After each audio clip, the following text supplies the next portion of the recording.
Bonsoir, ou plutôt bonjour, comme on voudra, à tous et à chacun. Merci d'être présent cet après-midi. Qui ne connaît pas Colombe Schneck, elle qui est à la fois une voix, une plume et bien sûr un visage. Bref, c'est d'abord un témoin de notre temps. Bonjour Colombe Schneck. Bonjour. Merci d'être là avec nous cet après-midi. Vous êtes journaliste et vous vous êtes rapidement spécialisé dans le décryptage des médias.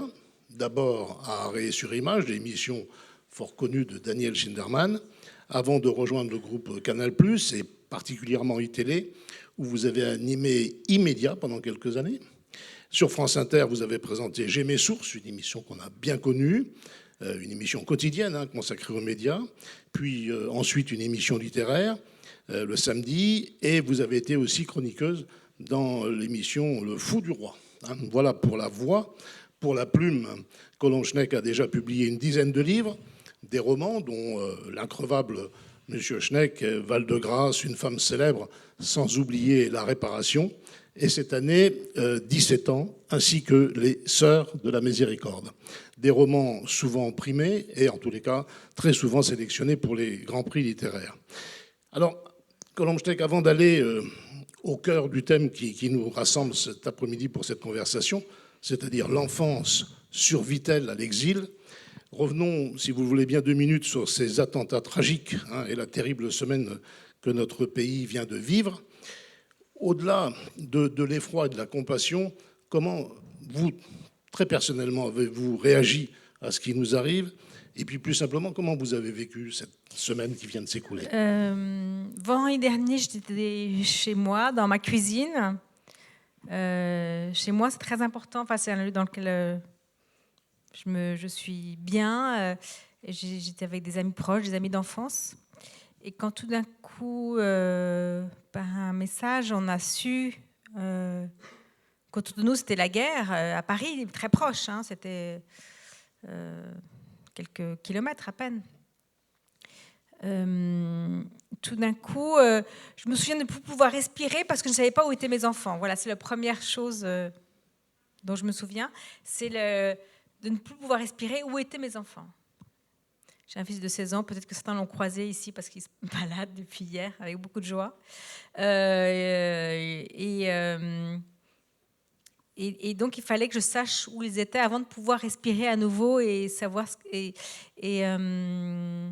on dit tous... J'étais avec un ami d'enfance dont le fils était au Stade de France, il était dans le même état que moi. Et on a eu ces longues minutes, très longues, où on se demandait où étaient nos enfants. Puis après, où étaient nos proches amis, nos proches. Et donc là, les nouvelles viennent petit à petit. Un tel est là, un tel n'est pas très loin, un tel sortait dehors, un tel... Et puis on respire à nouveau parce qu'en tout cas, on sait que les plus proches ne sont pas touchés. Et après, ça a été une sorte de rage. Je suis en rage depuis une semaine. Je suis en colère. Et cette rage me donne encore davantage de... J'ai eu envie, vous avez trouvé ça peut-être choquant, mais de boire du champagne tous les soirs, de tomber amoureuse tous les jours, de vivre encore plus, de leur dire allez vous faire foutre. Quoi. J'avais envie de leur... Voilà, vous n'allez pas toucher, je ne vais pas avoir peur de vous, vous n'allez pas toucher la façon dont je vis. Je suis une femme libre. Si je veux, je me mets en maillot de bain sur une plage. Si je veux, j'enlève le haut de mon maillot de bain. Si je veux, je fais l'amour avec elle. Voilà, je vais faire tout ce que vous détestez. Et je vais le faire encore plus, avec encore plus de joie. Et allez vous faire foutre. Ouais. Je suis ce que je suis. Vous détestez tout ce que je suis. Voilà. Je suis une femme. Je suis éduquée. Je suis juive. Pour ces gens-là, il n'y a rien de pire. Il n'y a rien de pire.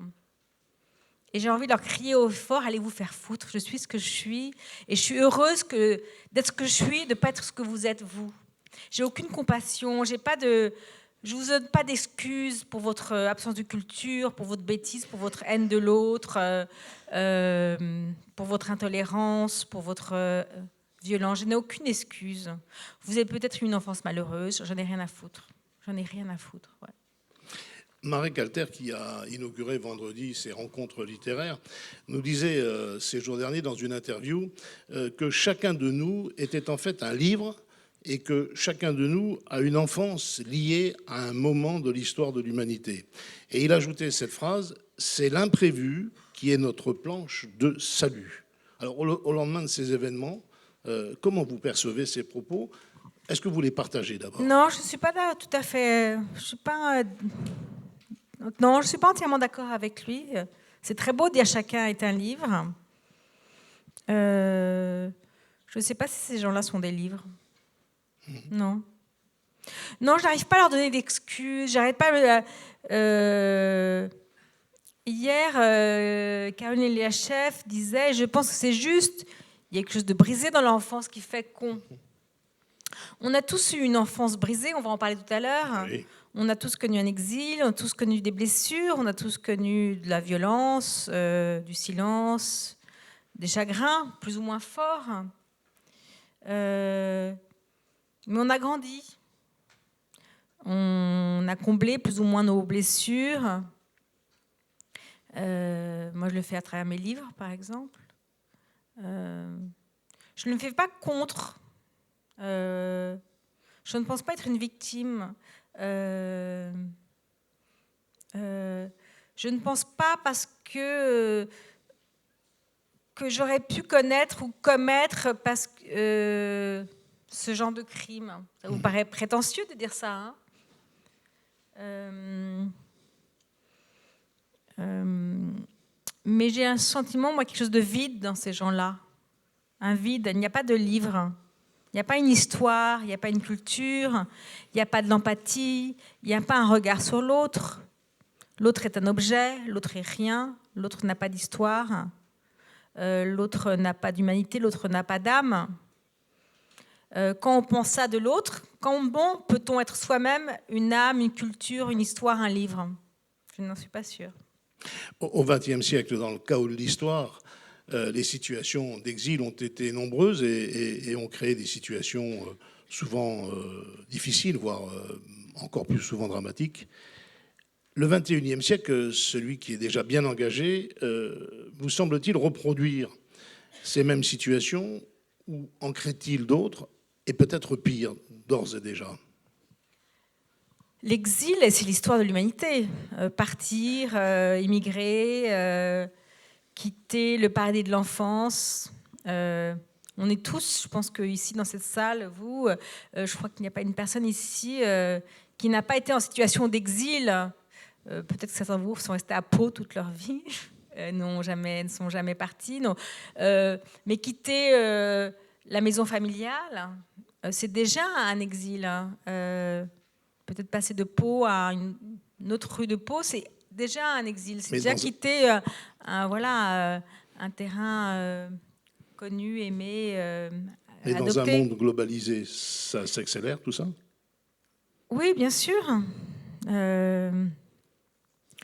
Peut-être que aussi nous serons demain des exilés, nous devrons partir encore plus... partir loin. Mes 4 grands-parents ont immigré en France dans les années 20 et je me suis longtemps demandé quelle est la part d'étranger en moi. J'ai grandi dans cette culture française que j'aime tant, qui fait partie de moi. Je suis française. Je dois avoir sûrement quelque part une part d'exil, une part de bagage. On dit qu'il y a c'est Romain Gary qui dit ça, il y a des familles avec des bagages et des familles avec des meubles. Oui. Je suis une famille plutôt de bagages. Et encore que... non, j'ai hérité quelques meubles de mes parents maintenant. C'est bizarre d'ailleurs. Mais je pense qu'on sera tous les exilés demain. Je suis une petite fille exilée. Aujourd'hui, je suis installée en France avec des meubles, des livres. On va en parler de tout ça. Depuis de nombreux mois, des dizaines de milliers d'enfants, de migrants vivent l'exil en Europe, dans des conditions la plupart du temps extrêmement difficiles. On est donc vraiment au cœur du sujet là. Leur enfance survivra-t-elle à leur exil? Je l'espère. Les enfants ont une espèce de capacité de créer un monde imaginaire qui a quelque chose de merveilleux. dans la grande souffrance, dans la solitude, dans l'isolement, ils ont ce pouvoir d'imagination qu'on perd malheureusement un peu à l'âge adulte. De pouvoir se créer un monde avec un jouet, une poupée, de dire ça c'est un soldat qui va me défendre, ou ça c'est une princesse, ça c'est une fée, voilà cette bouteille d'eau. Et de pouvoir imaginer des heures que cette bouteille d'eau est une princesse, une fée, un soldat, un chevalier, un roi, un cheval, pouvoir jouer avec, discuter avec, être protégé par ce cheval puissant que vous voyez à côté de moi. Et je crois que ce pouvoir de l'imagination, c'est le plus fort, c'est celui qui vous permet de vous sortir de beaucoup de malheurs. D'imaginer qu'autre chose est possible. Que là, je suis seule, que là, je n'ai plus rien, que là, ma famille est détruite, que là, j'ai froid et j'ai faim. Mais qu'un jour, ou même aujourd'hui, il y a un cheval puissant à côté de moi qui me protège. Il y a une soupe fumante... et ce pouvoir-là, ce pouvoir d'imaginer, qui est celui de l'enfance, je crois qu'il vous protège de beaucoup de choses et vous permet cette résilience merveilleuse dont parle Boris Cyrulnik ou d'autres.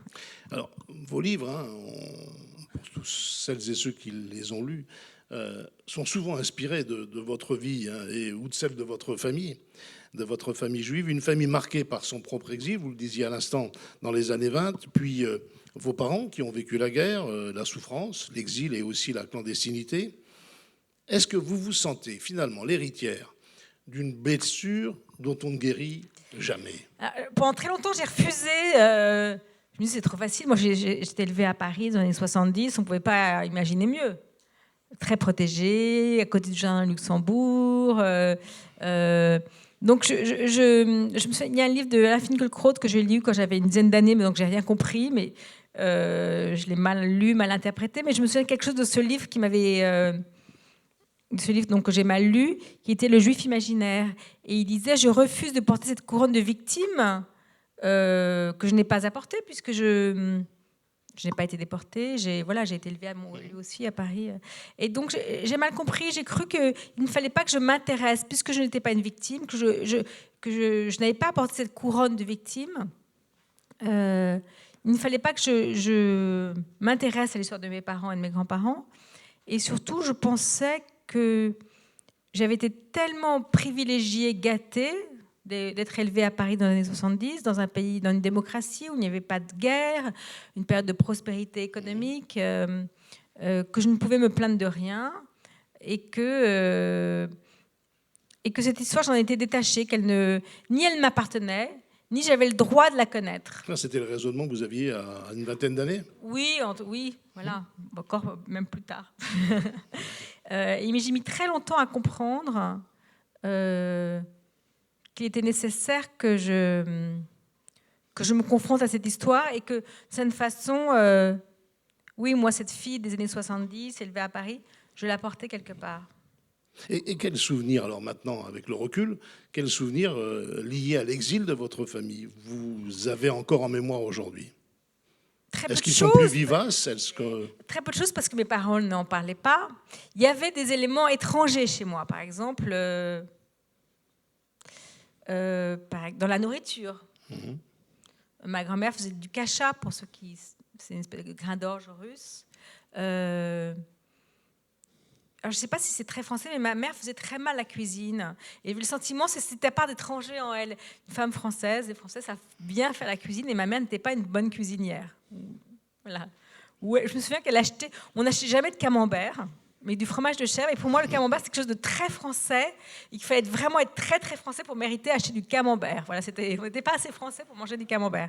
Ou boire du vin, on buvait peu de vin. Voilà. Des choses idiotes comme ça, mais qui faisaient sentir que je n'étais pas tout à fait française. Vous ne le perceviez pas sur le moment, c'est maintenant que... Non, mais même si enfant, je voyais bien je n'étais pas tout à fait comme mes copines chez qui on avait du pot-au-feu et du bon vin à table, comme les vrais Français, et qu'il y avait un truc un peu louche chez nous, entre guillemets. Voilà.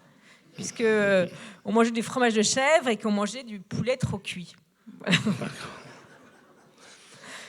Les enfants de l'exil avaient souvent au siècle dernier la mission de réaliser le rêve de leurs parents, d'être heureux, sous peine de les rendre malheureux. Bien sûr. Bon. Alors leur réussite scolaire, leur réussite sociale a été parfois, et même assez souvent, teintée un peu d'angoisse. Est-ce que je vais y arriver? Est-ce que je vais leur faire plaisir? Et vous avez ressenti cela aussi? Oui, c'était évident qu'il fallait que pour mes parents, dont je soupçonnais, ils m'en en parlaient jamais, puisque quand mes parents parlaient de la guerre, vous avez été tous les deux cachés, séparés de leurs parents, une grande partie de leur famille était détruite. Ma mère, ça se résumait en une phrase. J'étais cachée dans un couvent et c'était terrible parce qu'il y avait des grandes tartines de pain noir avec un tout petit peu de confiture au milieu. Donc la guerre, pour moi, c'était des grosses tartines de pain noir avec un tout petit peu de confiture. Donc l'horreur se résumait au très peu de confiture, pour vous dire que ça devait être sûrement plus grave que ça, mais c'était comme ça que c'était résumé. Et mon père, qui était caché dans une famille de paysans résistants, pas très loin d'ici, vers Périgueux, il avait appris à pêcher la truite et c'était merveilleux. Voilà, donc ça se résumait à des choses comme ça très. Mais je soupçonnais qu'il y avait une espèce. Il ne disait pas tout. Il me disait pas tout. Donc effectivement, il y avait une injonction d'être heureuse et je voulais leur démontrer tout le temps que j'étais la petite fille la plus heureuse du monde, que je n'avais aucun problème, que tout allait bien, etc. Bien sûr, tout ça était un espèce de vaste maquillage, mais il y avait cette injonction effectivement. Dans un de vos romans qui est largement biographique, Val-de-Grâce, vous faites l'inventaire de l'appartement de votre enfance, qui est situé, comme son nom l'indique, non loin du célèbre hôpital militaire, et vous plongez en quelque sorte le lecteur dans l'univers de votre enfance, comme si la vente de cet appartement, quelques années plus tard, signifiait un exil. Je me trompe? Oui, il y a quelque chose de l'exil, d'un paradis perdu, d'une enfance qu'on ne retrouvera jamais. Donc il peut y avoir des exils immobiles? Bien sûr. Ouais. On peut avoir perdu un paradis ici à Pau, être en exil à Pau, puisqu'un paradis de votre enfance a disparu pour différentes raisons. On n'a pas besoin d'aller au bout du monde pour être en exil. Quand vous parlez de romans autobiographiques, je dirais que quand j'ai écrit Val-de-Grâce, je voulais écrire un espèce de conte enchanté sur une enfance qui aurait été la plus merveilleuse possible, qui était une sorte de d'hommage à mes parents. Bien sûr, c'est un roman, c'est-à-dire que j'ai décrit les lieux tels qu'ils étaient. Mais si je devais raconter un livre sur mon enfant, je dirais, si je voulais être juste, si je voulais être journaliste, entre guillemets, objective, ce qui n'est pas le cas de Val-de-Grâce, je dirais que j'étais seule dans ma chambre et je lisais des livres. Ça n'aurait pas été un livre très intéressant. Donc je voulais, raconter ce conte, peut-être pour rassurer mes parents qui étaient déjà morts, mais au cas où ils auraient pu lire ce livre, parce que j'ai le sentiment qu'ils sont toujours là, ou ils étaient toujours là. Mais il s'agit d'un roman. Il s'agit d'un roman, mais c'est aussi un roman témoignage, celui la génération d'après l'exil. Vous dites, la première génération avait du mal à mettre les mots sur l'innommable. La deuxième peut le faire. C'est vous, la deuxième? Ou la troisième. Vous vous sentez investi d'une mission, d'une certaine manière, ou pas? Non, aucune mission. Non, vous n'êtes pas en mission. Je ne suis pas en mission. Je ne parlais qu'au nom de moi-même et de choses minuscules que je connais. Ce que je connais, c'est celle, effectivement, d'une fille née dans les après-guerre, avoir le sentiment d'avoir échappé à la catastrophe. Et pourtant, je suis née que 20 ans après la guerre et après les destructions de la guerre. Donc, c'était pas si loin. Et d'être née dans un pays, encore une fois, une démocratie avec une richesse culturelle inouïe, une chance inouïe d'être née en France dans les années 60, d'avoir grandi en France dans les années 70, 80. Quand je vois ce qui se passe aujourd'hui autour de nous, ce que mes enfants vivent, je me dis que j'ai une enfance très protégée entre la catastrophe de mes parents et de ce qui advient aujourd'hui en France. Et c'est ça que je voulais raconter, cette parenthèse enchantée. Quand on parle d'exil, j'ai vécu effectivement un paradis, une parenthèse enchantée, qui est celle de la fin des années 60, début des années 70. Il y a 300 000 chômeurs en France en 1967, 66, quand je nais. Il y a le Colorama qui débute au cinéma. et que cette parenthèse s'est refermée. Donc on peut dire qu'il y a un exil, sans avoir quitté vraiment la France, un paradis qu'on a perdu, que j'ai perdu moi en tout cas. Pas très loin d'ici, rue Latapie, a vécu dans les années 1890 un jeune garçon qui s'appelait Alexis Léger, qui est devenu plus tard Saint John Perse. Et Saint John Perse a souvent sublimé la Guadeloupe natale, faisant finalement de Pau une terre d'exil. Est-ce que les enfants de l'exil, de la deuxième, voire de la troisième génération, ne subliment pas finalement trop souvent leur terre d'origine ou celle qu'ils aimeraient qu'elle soit? Alors je ne peux pas parler pour Saint John Perse, mais pour moi, si vous parlez de pourquoi j'écris, est-ce que c'est pour sublimer une enfance? Non, je dirais que c'est pas ça. C'est au contraire pour raconter ce qui est en creux de cette enfance, pour raconter les absents, les silences.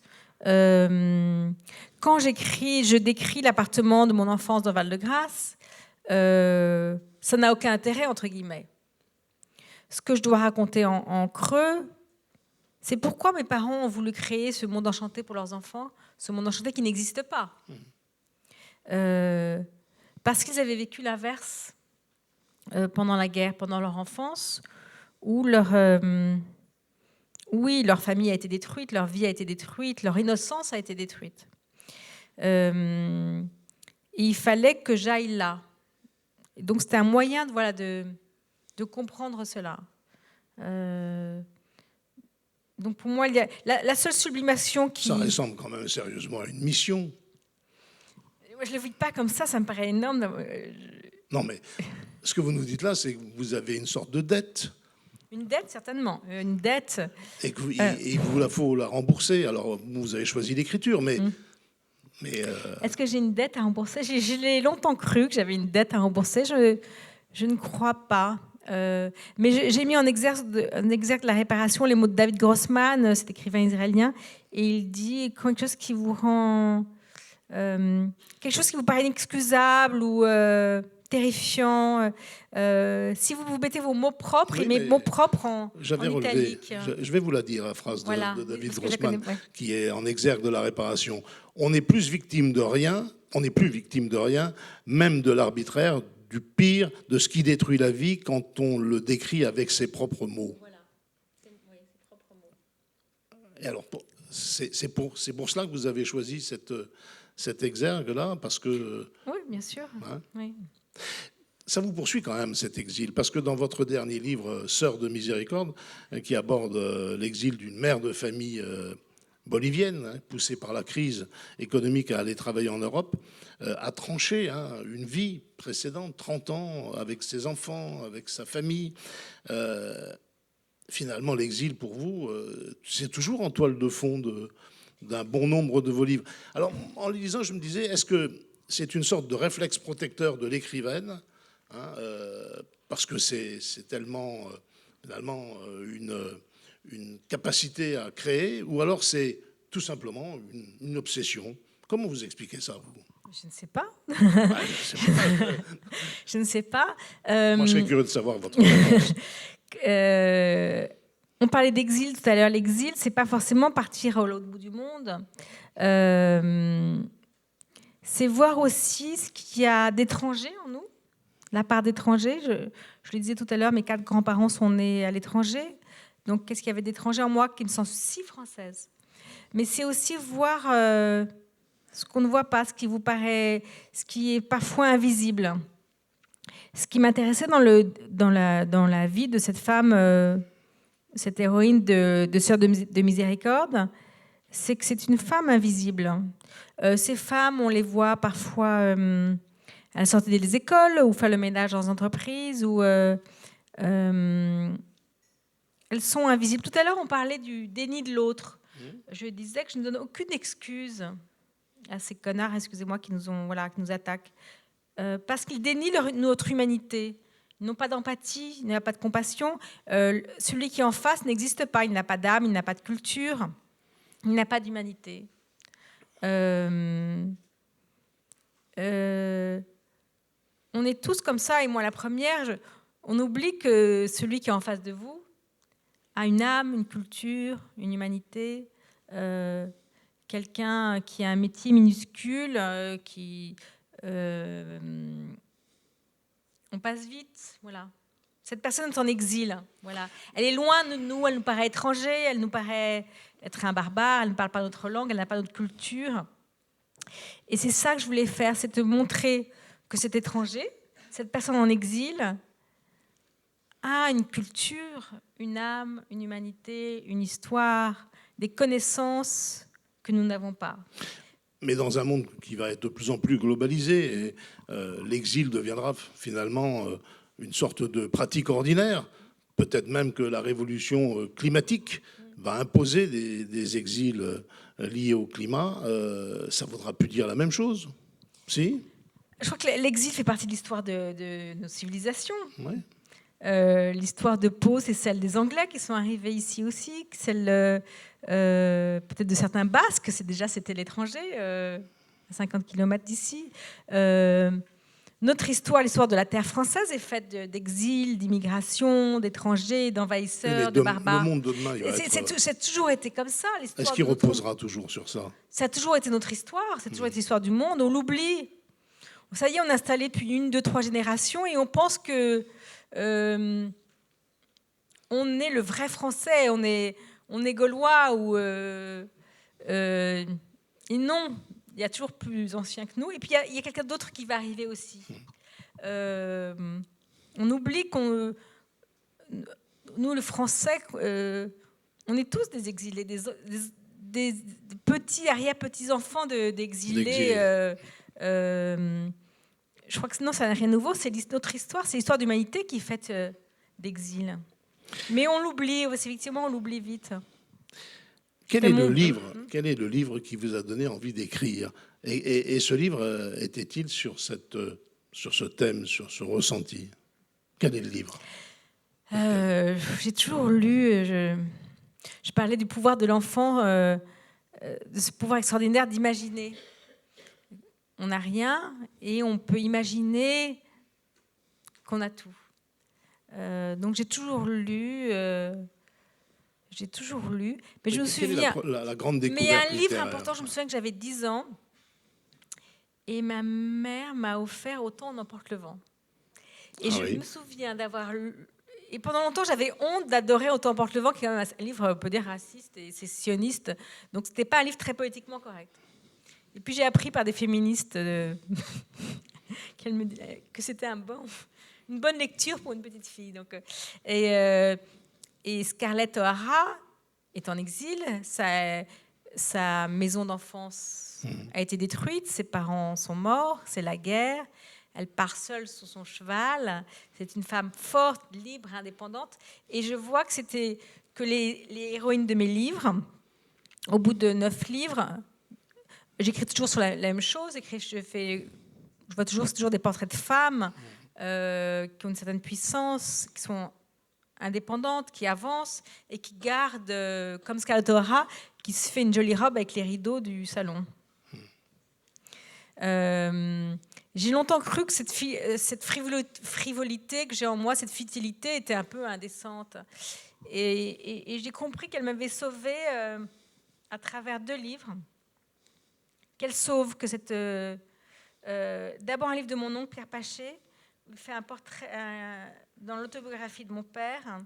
Il raconte, donc il parle de mon grand-père, et il parle de mes grandes-tantes, dont je parle sur lesquelles j'ai écrit dans la réparation, qui ont été déportées et qui, après la guerre, étaient restées parfumées, élégantes, maquillées. Et il disait, parce qu'elles avaient connu le pire possible, la mélancolie n'était plus de mise. Donc l'idée d'être joyeuse, maquillée, quoi qu'il se passe, était un moyen de se sauver. Ma cousine me racontait que sa mère, en déportation, se coupait, se faisait saigner pour se mettre un peu de rouge sur les joues, alors qu'elle était dans une mine dont elle n'avait pas vu le jour depuis 6 mois, pour faire croire qu'elle avait bonne mine, pour montrer qu'elle pouvait continuer à travailler et ne pas être déportée. J'ai lu un magnifique album que je vous conseille sur des femmes déportées politiques à Ravensbrück, Germaine Tillion et d'autres, et qui pendant j'ai pensé à ce livre parce que j'ai un ami américain qui m'a écrit suite aux attentats, mais comment tu vas continuer à vivre et continuer à mettre des jolies robes, à aller danser. Et je lui parlais de ce livre. C'est des photos de choses qu'elle fabriquait. Donc cette usine où elle travaillait dans une usine, voilà, à Ravensbrück, elle fabriquait des armes pour les soldats allemands, et elle fabriquait avec des restes de tissus, de cuir, de plastique, des boucles d'oreilles, des sacs, des broderies. Avec le pire, dans l'univers le plus laid possible, elle fabriquait de la beauté. Pour leurs enfants un jour, qu'elles allaient retrouver, pour offrir à leurs amis déportés à Noël. Pour rester digne aussi.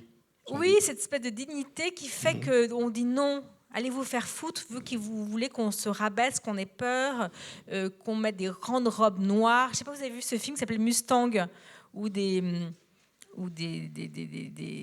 ces jeunes femmes, des jeunes filles ravissantes en maillot de bain, etc. Et on les force, elles disent, à porter des robes couleur de merde. Voilà. Et elles ne sont pas d'accord, quoi. Elles veulent rester ravissantes et en robe rose, et elles ont raison. Avant d'engager la conversation avec notre public, parce que c'est ça aussi tout l'intérêt des rencontres littéraires, c'est de vous donner un micro et que vous puissiez interroger directement nos invités. Quel est le livre que vous n'avez sûrement pas envie de lire? Oh là là! Moi, j'ai toujours senti... pour moi, la lecture a toujours été... Je ne me force jamais à lire.